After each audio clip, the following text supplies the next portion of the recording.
O melhor para você e para sua equipe. Venha para a Unimed Campos.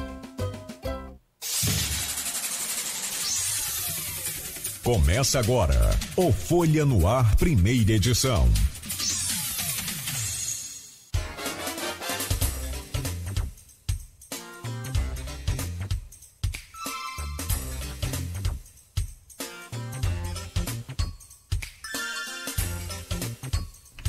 Terça-feira, 11 de abril de 2023. Começa agora pela Folha FM 98,3, mais um Folha no Ar. São 7h04 em Campos. Muito bom dia, sejam todos bem-vindos a esta edição de hoje do programa que já está ao vivo no Face, no YouTube, no Instagram, na Twitch TV.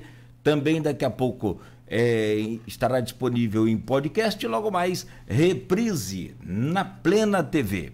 Hoje é terça-feira, 11 de abril de 2023. Tempo em Campos hoje, previsão de parcialmente nublado a claro no decorrer do período. O Instituto Nacional de Meteorologia não traz chuva para hoje em Campos, que amanhece ensolarada a planície Goitacá. Máxima hoje é de 28, a mínima é de 19 graus, agora faz 21 graus. Com Rodrigo Gonçalves e Aloysio Abreu Barbosa na bancada, vamos conversar já com Alberto Ágio, historiador, escritor e professor da Unesp, especialista em História Política da América Latina. E hoje é dia de lançamento aí, né, do livro Ainda Respira, a Democracia sob Ameaça. Hoje em São Paulo, Alberto Ágio vai lançar o seu livro e a gente vai conversar com ele daqui a pouco. Alberto, só para a gente trazer aqui as manchetes do portal folha1.com.br e a gente começa, engrena aí esse papo nesta manhã aqui, pelo menos ensolarada. Não sei aí em São Paulo como é que está a previsão para hoje. Vamos falar também com o professor, historiador e escritor Alberto Ágio sobre o Brasil de Bolsonaro e os 100 dias de Lula 3, que aliás teve ontem reunião e uma espécie de balanço desses 100 dias. E ainda a América Latina entre os Estados Unidos e o novo eixo da China. Dentro de instantes, então, Alberto, já trago o seu bom dia, a gente começa aí esse bate-papo. É você que nos acompanha pelas redes sociais, vai interagindo, vai participando aí também, deixando a sua pergunta, sugestão, para a gente conversar com o professor aqui hoje, que lança o seu livro Ainda Respira, a Democracia sob Ameaça. No oferecimento de Proteus, serviços de saúde e medicina ocupacional, qualidade certificada ISO 9001-2015, Unimed Campos, cuidar de você. Esse é o plano. Laboratórios Plínio Bacelar e Plínio Bacelar Vacina, agora com um aplicativo exclusivo, onde você acompanha tudo. Baixe o aplicativo aí na sua lojinha, é de graça e você acompanha aí todos os resultados, histórico e muito mais. Em destaque no portal folha1.com.br, piso nacional para agentes de saúde e de endemias passa a valer em Campos. Pesquisa mostra que 2 a cada 3 campistas não se interessam por política. Observatório das Metrópoles fez a pesquisa divulgada nesta segunda-feira. Empresário Ramon Pérez morre aos 96 anos em Campos. Ele se recuperava de uma fratura no fêmur. O sepultamento foi no Caju. Nossas condolências a todos os familiares e amigos. Homem preso por suspeita de estuprar menina de 6 anos em Campos. Na delegacia, a tia da criança também relatou ter sido vítima do suspeito. Agente de trânsito é suspeito de matar a ex-mulher em Santa Clara. O homem teria discutido com a ex-esposa por ciúmes na madrugada desta segunda-feira. Novo presidente da JCI, Campos, assume comissão dada por Vladimir. Com um movimento tranquilo, Campos inicia a vacinação contra a influenza. Comissões da OAB Campos em prevenção à violência contra as crianças na escola. Estado divulga balanço de 100 dias do novo governo Cláudio Castro. O governo do estado detalhou os investimentos. Suspeito de atirar em professor em Itaperuna se entrega em delegacia. E ainda, Câmara de Campos realiza audiência pública sobre bem-estar animal. São algumas das manchetes que estão lá no portal folha1.com.br. Todo conteúdo gratuito para você acessar. Bom, meu caro Alberto Ágio, historiador, escritor e professor da Unesp, que prazer renovado poder recebê-lo aqui. E bom que nós já fizemos aqui quase que um podcast antes do programa, conversamos bastante aqui em off.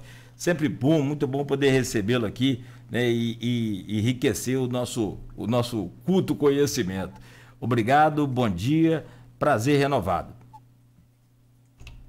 Muito bom dia, Cláudio, bom dia, Luiz, bom dia, Rodrigo, bom dia aos ouvintes da Rádio Folha FM.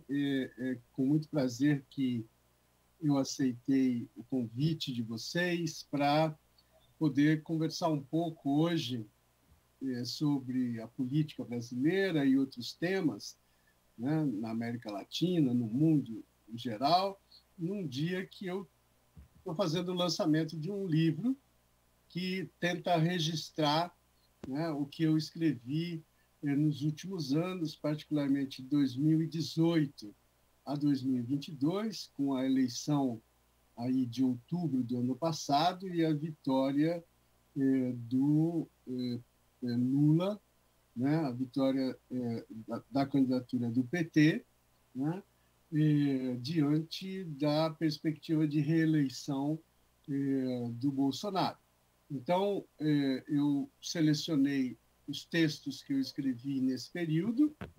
Muita coisa ficou de fora, porque para pensar um livro com uma certa coesão, né, foi necessário tirar alguns outros pontos.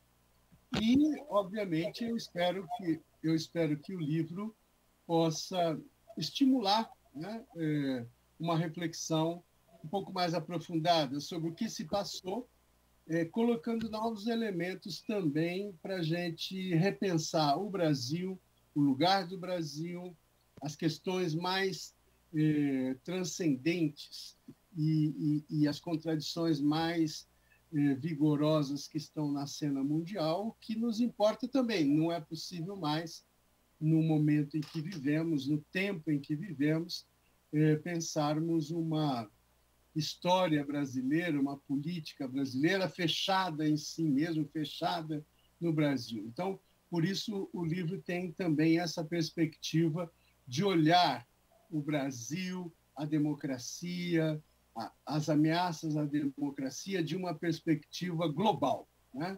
Eu acho que essa é uma mudança importante do ponto de vista da reflexão política. Então, é para isso que o livro serve, e espero que a gente possa tocar nesses pontos aqui nessa nossa conversa. Seguramente.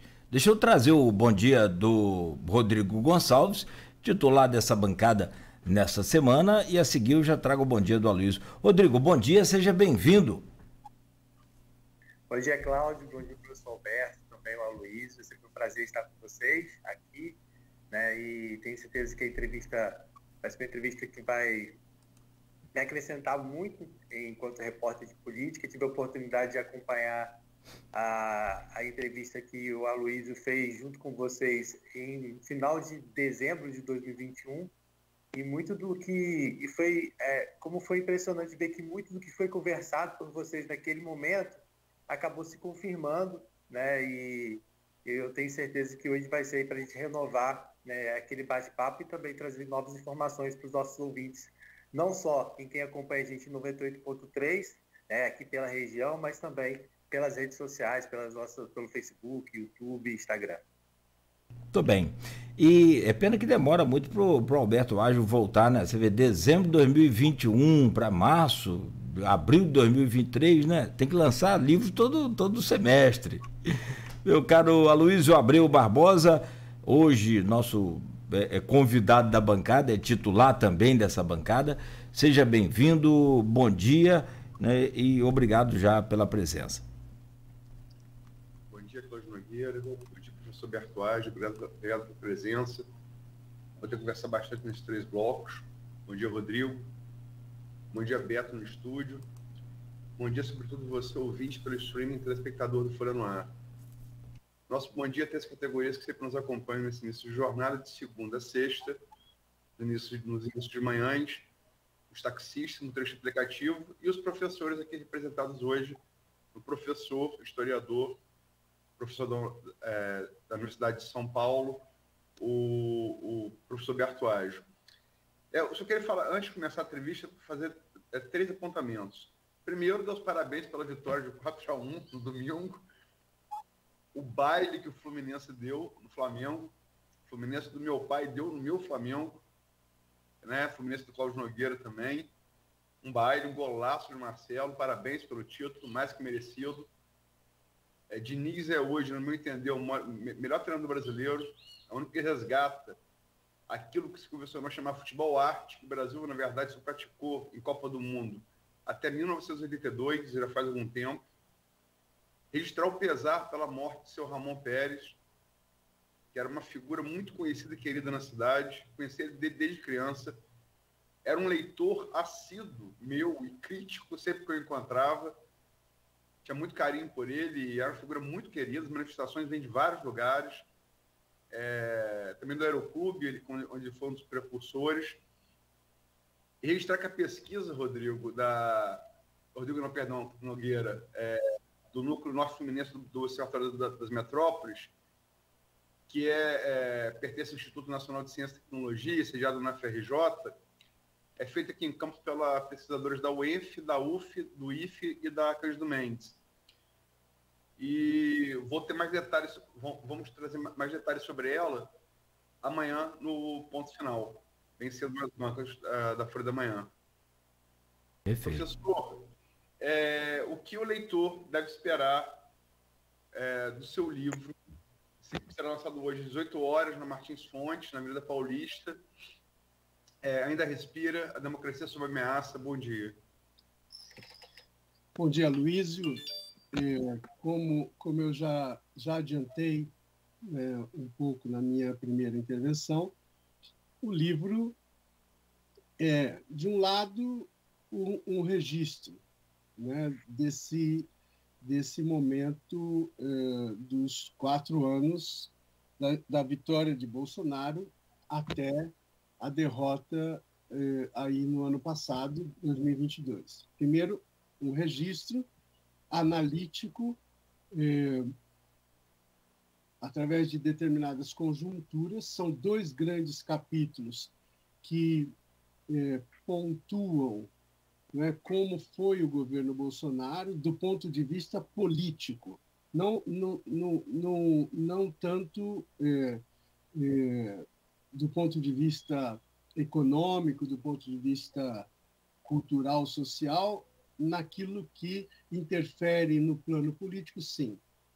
Também não pode ser visto, muita gente me perguntou, como aquilo que recentemente tem se falado num instant book, que é o tipo de leitura do movimento político quase que diário, quase que semanal, que aparece em alguns livros de jornalistas e de cientistas sociais. Por que não? Porque o livro não serve só para pensar o período Bolsonaro do ponto de vista do governo, do ponto de vista do movimento político que está presente e as suas contradições no governo Bolsonaro. Ele serve também para repensar o Brasil e as contradições mundiais, as novidades da política mundial, não é? No sentido de compreender o período Bolsonaro. Além do período Bolsonaro, de 19 até o ano passado, 22, outro país que eu tomo como um espelho, né, para repensar o tema tão complexo da democracia nos dias de hoje é o Chile. Então, Brasil e Chile. Brasil de Bolsonaro e o Chile da revolta de 2019 e da eleição de Boric. E desdobrando até o processo constituinte, que faz com que toda aquela grande energia e aquela vitalidade do movimento político que poderia resultar numa nova democracia na América Latina, ele fracassa com a votação contra a nova Constituição do país. Então, por um outro ângulo, né, um ângulo que observa, vamos dizer assim, mais a esquerda identitarista, a esquerda radical que aparece no Chile, nós olhamos também as ameaças à democracia, ameaças do governo Bolsonaro, que eram claramente de extrema-direita, e ameaças a esse radicalismo identitarista que visa construir uma política de soma zero, de tudo novo, aquilo que no Chile já se chamou de muitas coisas, de revolta, rebelião, revolução, etc., de 19 para cá, e que hoje em dia se mostra claramente esgotado. O projeto de Constituição foi derrotado e agora, a partir de maio, nós vamos ter eleições para uma nova Constituinte no Chile. Bom, então, Brasil e Chile, mas outros temas que são temas voltados à antipolítica, que é uma questão muito importante, a rejeição à política. O Cláudio estava falando aí das pessoas que não se interessam por política. O pior do que não se interessar por política são políticos que fazem uma prática política no sentido de condenar a própria política.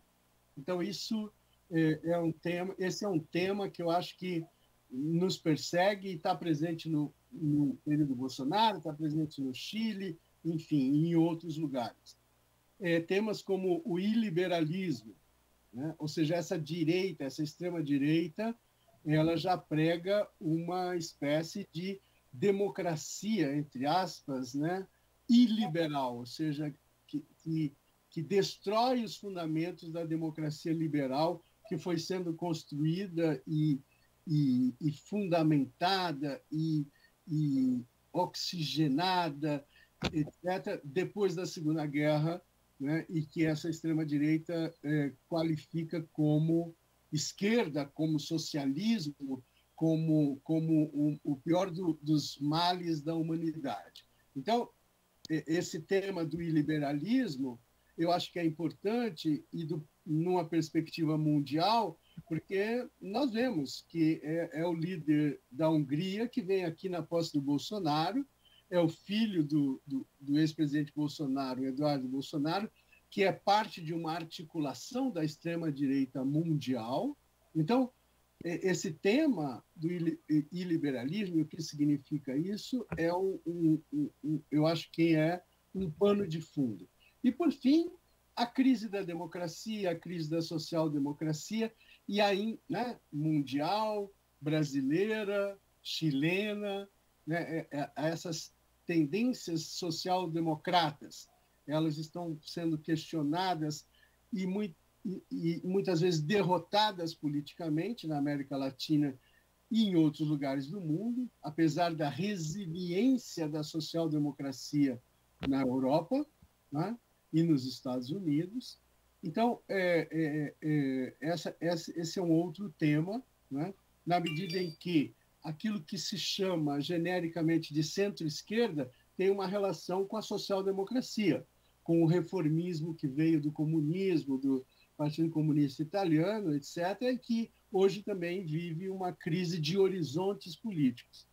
E, com isso, uma retomada um pouco anacrônica, para dizer o mínimo, do tema da revolução. Então, muita gente começa a falar aí em revolução, tem uma retórica revolucionária, ainda que não tenha uma prática revolucionária, mas constrói um discurso nesse sentido que me parece deseducativo para as pessoas que buscam se aproximar da política, de entender a política, de estudar a política, né? Então, esse tema da revolução ainda está presente. Então, é um livro de ensaios, é um livro que registra uma trajetória analítica e é um livro que diz de saída, ufa, a nossa democracia ainda respira, mas a gente não sabe até quando. Professor, o senhor colocou na sua fala sobre o livro, você colocou dois polos, né? O senhor chamou de esquerda identitária, dois polos opostos. Esquerda identitária e essa extrema-direita, antiliberal, né? Por exemplo, do Orbán na Hungria, podemos falar do Teste nas Filipinas, podemos falar do Duda na Polônia, podemos falar do Trump, que é um exemplo mais conhecido nos Estados Unidos. O próprio Putin, de certa maneira, mas tem um documentário, A Arquitetura da Destruição, que, no meu entender, é a melhor maneira de se explicar o que foi o nazismo nos anos 30 na Alemanha. Coloca o nazismo como uma espécie de reação de um artista plástico frustrado, que era Hitler, ressentido, e uma retomada de maneira totalmente enviesada de valores clássicos da antiguidade, muito calcado em Roma, Esparta e Atenas. E vai gerar o que foi, né? Mas como uma reação ao modernismo, que começava ali no século XX. Esse identitarismo, ele sofre muitas críticas de alguns pensadores progressistas. O Mark Lilla, por exemplo, cientista político dos Estados Unidos, após a eleição do Trump, teceu várias críticas sobre esse movimento, falando que precisa parar de querer resistir para governar, né? O senhor acha que esses dois polos eles se retroalimentam? Então, eu queria, pensando um pouco nessa chamada extrema-direita, né? Essa extrema-direita iliberal. Essa extrema-direita, ela é diferente da extrema-direita dos anos 30, do meu ponto de vista, porque ela não advoga um certo irracionalismo que estava presente, uma certa mistificação que estava presente na sustentação ideológica e política do nazismo, por exemplo.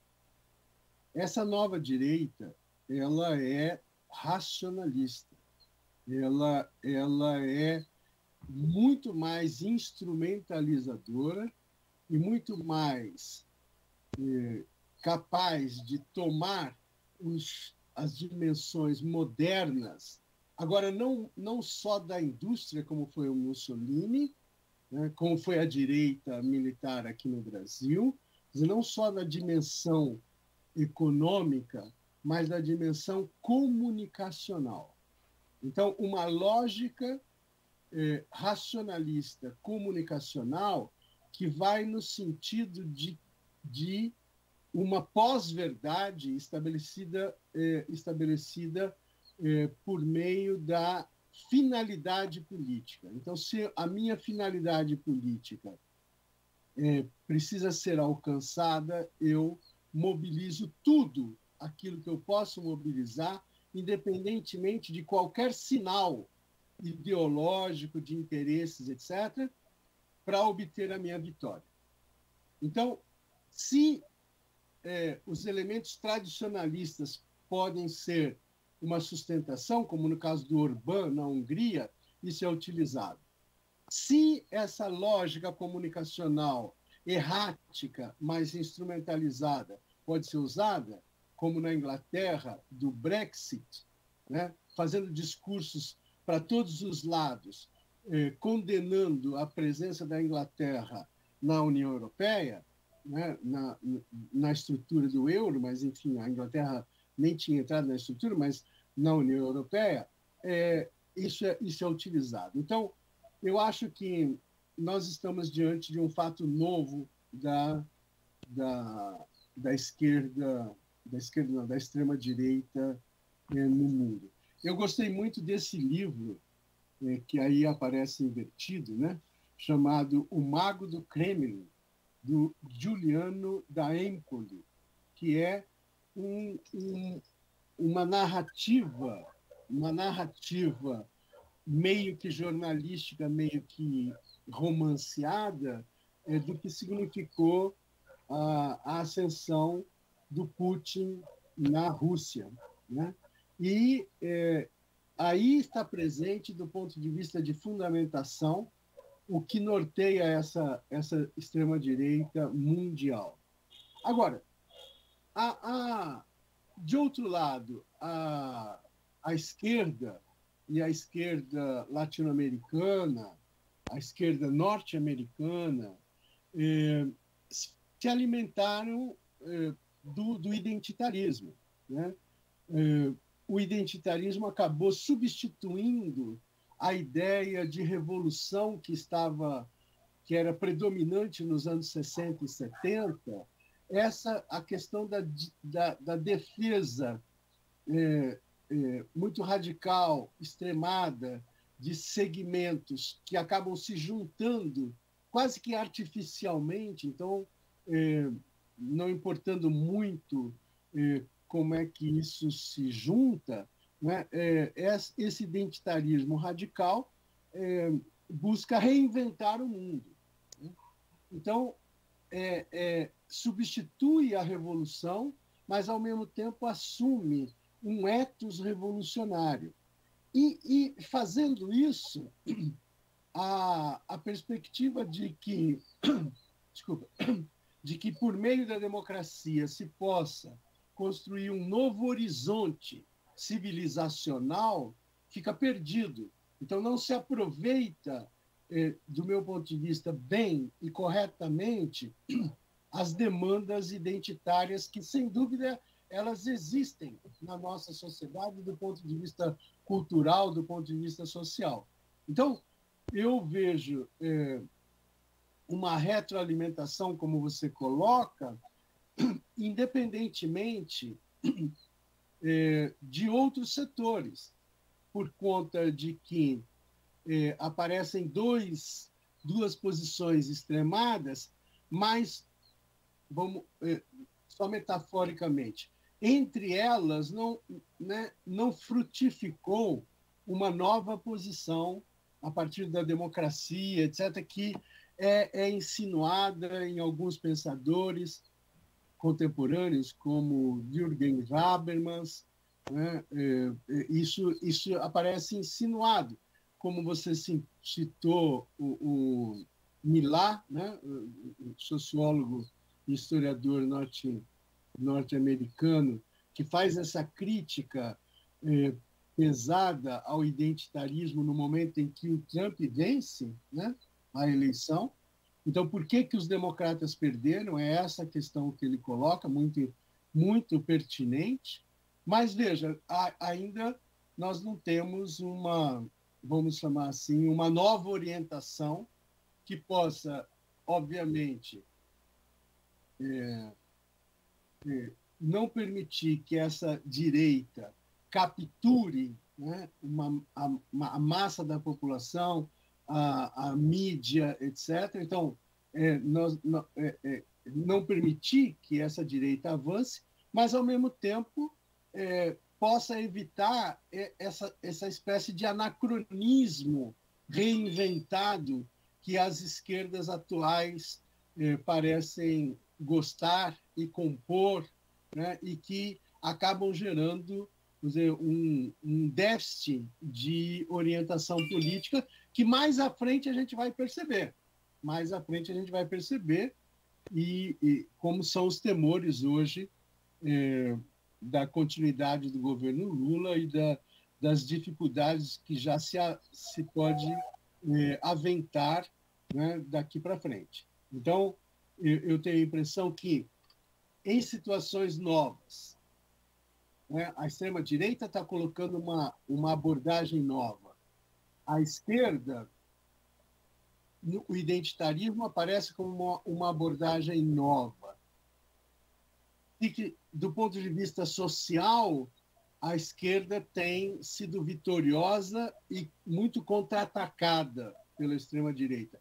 Mas, do ponto de vista político, a extrema-direita está sendo muito mais efetiva e vitoriosa do que a esquerda. Então, nesse balanço, as outras alternativas ainda não surgiram de maneira forte. Aquelas que surgiram são bastante atacadas, né? Sob todos os olhares, sob todas as miradas, como Macron na França, como o PSOE na Espanha, como o Partido Democrático na Itália, ainda que tenha havido uma vitória dos democratas nos Estados Unidos, mas hoje já se vê que eles estão acossados por essa retomada do trumpismo. Então, eu acho que esse cenário mundial é um cenário que nos envolve diretamente e que, sem dúvida nenhuma, conta do ponto de vista das avaliações que a gente possa fazer da situação brasileira. Professor, o senhor você citou a questão antipolítica, né, que é algo que o senhor já vem falando há bastante tempo. De que forma isso é trabalhado no seu livro, nesse resgate, na avaliação que o senhor faz do governo Bolsonaro e o que se esperar em relação a superar essa antipolítica? Olha, a antipolítica não é nova no Brasil. Também não é nova em alguns outros países, como na Itália, por exemplo. Esses movimentos ultra-radicais, tanto à esquerda quanto à direita, eles mobilizaram a antipolítica, mobilizaram a condenação política, a condenação da política, e anunciaram algo que efetivamente não se cumpre, que é um tipo de vida política que redunda numa situação autoritária. Ou seja, a antipolítica é, em primeiro lugar, uma grande incompreensão da ideia de democracia no mundo contemporâneo, da relação entre a necessidade de representação da sociedade e a admissão de que a sociedade é recortada por interesses socioeconômicos que precisam ser ordenados politicamente. Então, a extrema-direita toma essa configuração como absurda, a ideia de controlar os interesses individuais, econômicos, sociais. A extrema-direita acha que isso é um absurdo, que deveria haver uma liberdade plena. Tanto é que o Bolsonaro enfatizava muito mais a ideia de liberdade do que a ideia de democracia. No discurso do Bolsonaro, você vê ele sempre, e na extrema-direita, sempre falando de liberdade. Liberdade em que sentido? Na ausência completa de constrangimento que a sociedade possa colocar no mundo dos interesses individuais. É uma ideia da Margaret Thatcher, aquela ideia de que sociedade não existe. O que existe são indivíduos e pagadores de impostos. A ideia de sociedade é eliminada dentro dessa perspectiva. Então, aí, a partir daí, com esse ponto forte, a extrema-direita condena a política. A política é um mundo conspurcado, um mundo mau, mas ela faz, ao mesmo tempo, ela faz política. Ela faz política articulando esses seus interesses. Então, é um discurso cínico, esquizofrênico, etc. e tal, e muito prejudicial à visão contemporânea, desafiadora da democracia. De outro lado, a esquerda, especialmente a extrema esquerda, mas não só, ela cultiva essa ideia de que a democracia é um formalismo que numa sociedade de classes, com embate e luta de classes, esse formalismo defende o capital. Então, num certo sentido, é necessário ultrapassar a democracia, ultrapassar esta democracia. No passado, se falava em democracia burguesa versus democracia proletária. Hoje, essa esquerda fala em mais democracia. Quanto mais democracia, melhor. Mas, ao mesmo tempo, ela não consegue compreender que, para além das instituições, para além da lógica democrática, que é uma lógica dificílima entre representação e interesses individuais, interesses econômicos, esse espaço existe uma reinvenção permanente e uma compreensão dos cidadãos que o discurso da esquerda não auxilia. É um discurso absolutamente chapado, onde a ideia de representação ela tem que ser exclusivamente de classe. Ela tem que ter a finalidade de classe, quando nós sabemos que a transversalidade dos interesses é muito maior. E pior ainda se você agregar os temas identitários. Então, a esquerda também usou da lógica da antipolítica, até um momento em que há uma ameaça maior à vida organizada do ponto de vista político, especialmente no Brasil, né? E é a Constituição de 88.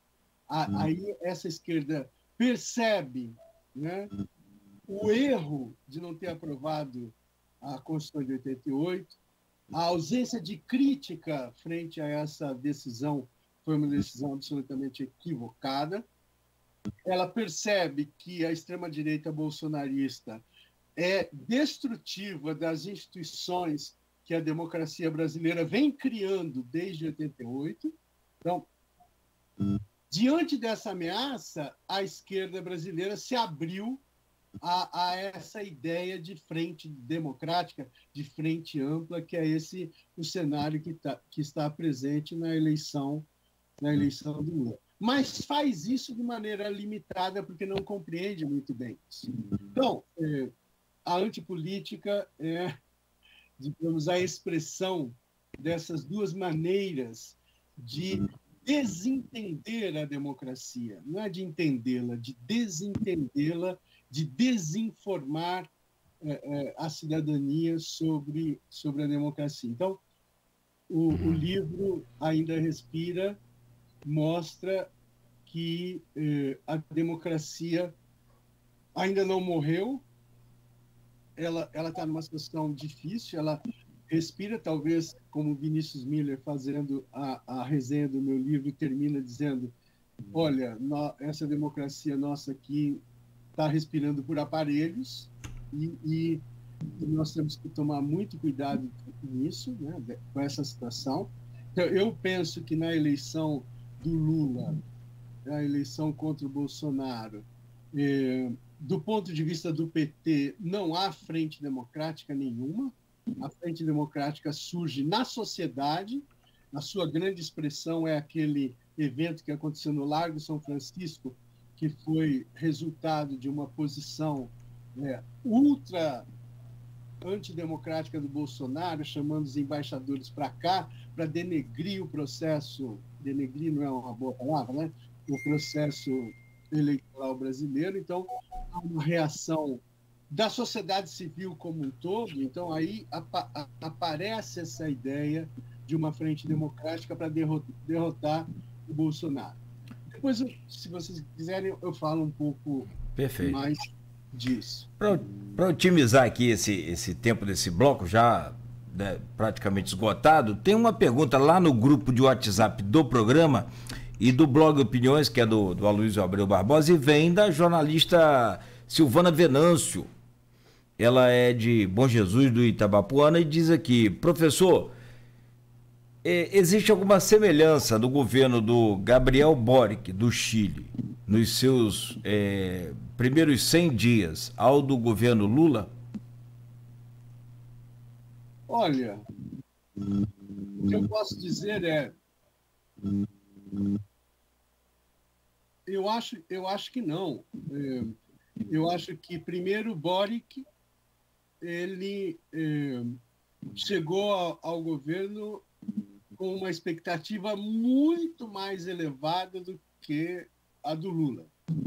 E a diferença de 10 pontos percentuais na eleição no segundo turno a favor do Boric é bem distinta da diferença do Lula para o Bolsonaro. Porque a eleição também foi diferente. O Pinheira não era candidato quando o Boric ganha.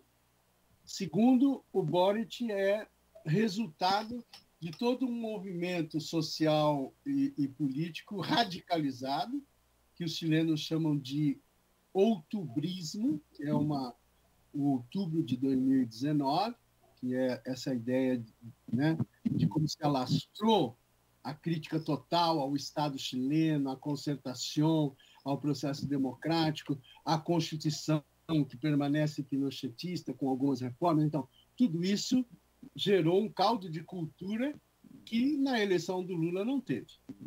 Então, de saída, é distinto. De outro lado, do ponto de vista internacional, Lula e Boric são duas coisas diferentes, digamos assim, duas esquerdas diferentes. O Boric é já uma esquerda muito mais jovem do que o Lula, que tem uma compreensão da democracia, do problema da democracia na América Latina e do problema das esquerdas como construtoras da democracia na América Latina. Então, as críticas do Boric ao regime da Venezuela, ao governo da Nicarágua, a Cuba, etc., o Lula não faz, nem a política externa lulista faz. Então, digamos assim, o Boric, nesse sentido, é uma esquerda mais avançada do ponto de vista da política cultural, de compreender que mundo nós estamos, etc., etc. De outro lado, o Boric também é muito mais pragmático do que o Lula do ponto de vista da globalização. O Chile não é parte do Mercosul e nem quer ser, e o Boric se relaciona com a China, é o primeiro parceiro comercial, mas claramente coloca que a relação privilegiada do ponto de vista global não é a China, é os Estados Unidos. Então, do ponto de vista da política externa, a diferença entre Boric e Lula é muito grande, né? Agora, do ponto de vista interno, as perspectivas do Boric para acabar com aquela estrutura neoliberal que foi imposta pelo Pinochet tem uma grande dificuldade. Qual é a grande dificuldade? De um lado, a sociedade chilena, vamos dizer, se acomodou com aquelas estruturas econômico-estatais do Chile neoliberal que vem do Pinochet. Por outro lado, as reformas dos 20 anos da concertação, isso também ajudou muito, né, a consolidar essa imagem. Agora, o mal-estar que vem da crise da globalização, da pandemia, dos resultados negativos do sistema de aposentadoria, etc., esse mal-estar gerou uma sociedade impaciente, uma sociedade que tem mais paciência com a política. Nesse sentido, a gente está um pouco mais próximo, né? Nós temos uma sociedade impaciente, só que a nossa é passivamente impaciente, enquanto que a chilena tem assumido uma outra postura, ainda que agora a coisa não tenha mais desdobramentos daquilo que foi o outubro de 19. Então, de certa forma, eu diria, não, o Brasil e Chile são distintos, têm elementos de aproximação, posições políticas internacionais diferentes, né? Mas são duas esquerdas que estão no governo. E aí não é nunca o caso mais de falar uma nova onda vermelha, uma nova onda rosa, uma outra perspectiva, porque isso é uma mitologia, que aí eu falo um pouco disso numa das entrevistas do livro, uma espécie de mitologia, de sempre, quando a esquerda ganha em algum lugar, imaginar que isso criou uma corrente entre Lula no Brasil, Boric no Chile, os peronistas na Argentina, o Petro na Colômbia, como se a gente fosse ter uma espécie de revolução latino-americana, o que não é, do meu ponto de vista, nada correto imaginar.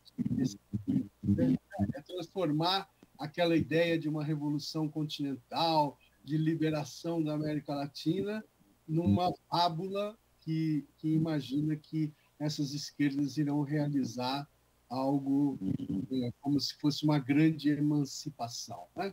Eu acho que não é nada disso. Os problemas da democracia são muito maiores, da contemporaneidade são muito maiores, da globalização e da sua crise mais ainda, e no mundo tem um novo grande, que é a China, que precisa ser pensado do ponto de vista diplomático.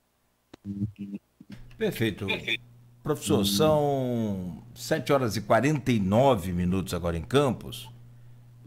A gente precisa fazer um rápido intervalo comercial. Vou pedir licença ao senhor, né, aos ouvintes que nos acompanham, os telespectadores aqui pelo Face, pelo YouTube, Instagram. Rapidamente a gente volta para continuar essa conversa, virando um pouco a chave sobre o lançamento do seu livro, que vai se dar hoje em São Paulo. E aí o dia já começou cedo aí para o senhor, né? Vai ser longo, se Deus quiser, com certeza cansativo, mas exitoso. E aí a gente volta para falar sobre o Brasil de Bolsonaro e os 100 dias de Lula 3. Voltaremos em instantes do oferecimento de Proteus, serviços de saúde e medicina ocupacional, qualidade certificada ISO 9001-2015, Unimed Campos, cuidar de você. Esse é o plano. Laboratório Plínio Bacelar e vacina Plínio Bacelar. Agora com um aplicativo exclusivo, você pode acompanhar aí todos os resultados pelo aplicativo. Voltamos em instantes com o professor, historiador e escritor Alberto Ágio, falando conosco aqui ao vivo na Folha FM, com o Rodrigo Gonçalves e com o Aloysio Abreu Barbosa na bancada. Também voltaremos já. O Plano Boa Viagem, que virou